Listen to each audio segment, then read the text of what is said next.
लोगोफोर कमेन्ट सेक्सनाव मोनसे भिडिअ नोंथांमोननि गेजेरनिफ्राय सासे सुबुङा सोंहरदोंमोन जे भेलिना बिफाङा मा एबा भेलिनाया मा बुस्थु बिनि सोमोन्दै मोनसे भिडिअ खालामनानै दा बाहाय नोंथांमोननि सिगाङाव लाबोनानै होफैदों भेलिनानि सोमोन्दै दा बाहाय गोबाङानो मिथिखायोबो जानो हागौ जायफोरा मिथिया नोंथांमोनहा नायगोन दा बाहाय नुगोन नोंथांमोनहा भेलिनानि सोमोन्दै दा बे भेलिनाया मोनसे बिफां आरो बियो मोनसे आबाद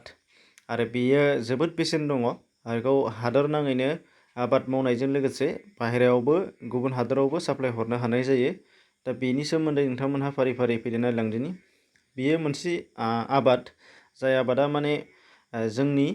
जोबोद मोजां रांखान्थिखौ सुंथाना लाखिनो हानाय जाहैयो दा बाहाय जोंनि आसामाव बियो फ्राय मावजाया बेखायनो गुबुनावसो मावो बेखायनो बांसिन नुनो मोननाय जायाखै दा बियो मोनसे अर्किड टाइपनि बिफां बायो एबा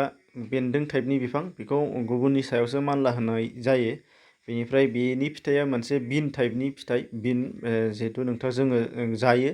दा बे सबाइ हारिनि एबा बिन टाइपनि बिफां बियो दा बेखौ नोंथांमोनहा सावगारियाव जेरै नुदों बेबादि बिनि फिथाइ दा बेखौ बाहायनाया फिथाइखौ बाहायनाय जायो आरो फिथाइयानो बांसिन बेसेन गोसासिन फालांगिनि थाखाय फिथाइयानो साबसिन नाथाय बिनि अनगायैबो फिथाइनि फालांगिनि अनगायैबो गोबाङानो फुलिनि फालांगि आरो बेगरनि फालांगि खालामो दा बेबो मोनसे जोबोद गोनांथार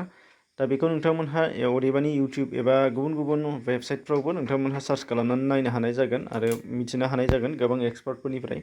दा बेखौ गाहायै बिनि फिथाइखौ फोराननानै साप्लाय खालामनाय जायो एक्सपर्ट आरो इम्पर्ट हादरनि गेजेरावनो बियो साप्लाय जागोन गोबां गेदेर गेदेर कम्पानिफोरा बे आबादनि फ्राय गोबां बायदिसिना बेसादफोर दिहुननाय जायो दा बेखौ एसे उनावहाय नोंथांमोनजों लोगोसे सावरायगोन दा बेनिफ्राय बेखौ एक्सपर्टबो खालामनो हायो गोबां भारतनि आबादारिफ्रानो बेखौ एक्सपर्ट खालामो बेसिकेलि बेखौ साउथ इण्डियान एबा खोला भारतनि गासै मोनब्रै मोनबा रायजोफोराव बेखौ मावनाय जायो मानो होनबा बेखौ बांसिन गुसु आरो बांद्राय अखा हाग्रा जायगा बेफोराव बे आबादा जाया होनदों दा बेखायनो बिनि थाखायनो बेयाव जोंनि ओनसोलाव बारा नुनो मोननाय जाया जेराव गोजां बोथोराव जोबोद गुसु आरो फारसेथिं जाय दैज्लां समाव बांद्रायनाय अखा जोंनाव जायो नाथाय ट्राइ खालामदों जानो हागौ गोबाङानो एबा जोंनि ओनसोलावबो साफा सानै जाखांफुनाय लाइमोनफोरा स्टेप लानायखौ नुनो मोननाय जादों दा बेहाय बे फिथाइनि जिहेतु फ्लेभार बे फ्लेभारानो जोबोद बेसेन गोसा बेखौ फोराननानै बेनि फ्लेभारखौ मोननाय जायो एबा गोथाङैबो साप्लाय खालामनाय जायो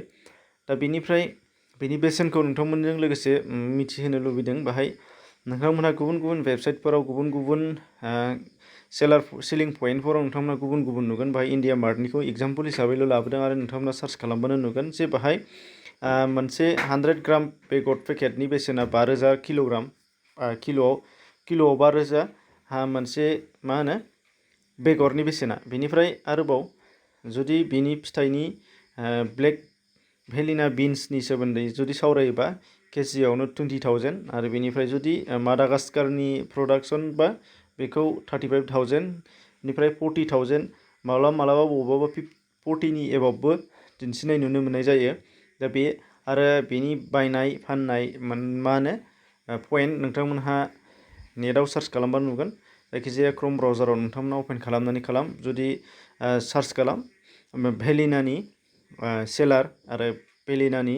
बायार फारनैथिंबो नोंथांमोनहा जुदि सार्च खालामनानै नायोबा गोबां अपसन मोनगोन गेदेर गेदेर कम्पानिफोरनि वेबसाइट मोनगोन आरो बेजों थ्रुयै बेफोरखौ फाननाय आरो बायनायनि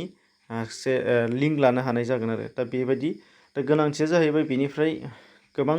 मेडिसिन एबा मुलिफोराव होफानाय जायो होनदों आरो बेजों लोगोसे गोबां जाग्रा आदारफोराव सोफानाय जायो बेनि फ्लेभारखौ आरो बे फिथाइखौ बाहायनाय जायो होनदों बांसिन मेडिसिनाव बांसिन आरो फुडआव बांसिन बाहायनाय जायो बेनि अनगायैबो गुबुन गुबुन माखासे हाबाफोराव बाहायो जानो हागौ कम्पानि लायै कम्पानि नाथाय बेसिकेलि नोंथांमोनहा सार्च खालामनानै नायबा नुनो मोननाय जागोन मेडिसिन आरो फुड बे मोननैयाव बेखौ बाहायनाय जायो माने बेनि इम्पर्टेन्स आरो दा बेनोमोन बेखौ खोला भारताव नोंथांमोनहा गोबां गेदेर गेदेर बेनि फार्मारफोर नुनो मोननाय जागोन बेनि माखासे फार्मफोर दङ गोबांनो दा जोंनि ओनसोलावसो बियो जोबोद खम एबा मावथ'वाखै दा एसे सोरबा सासे सानै नुबोदों आवगायबोदों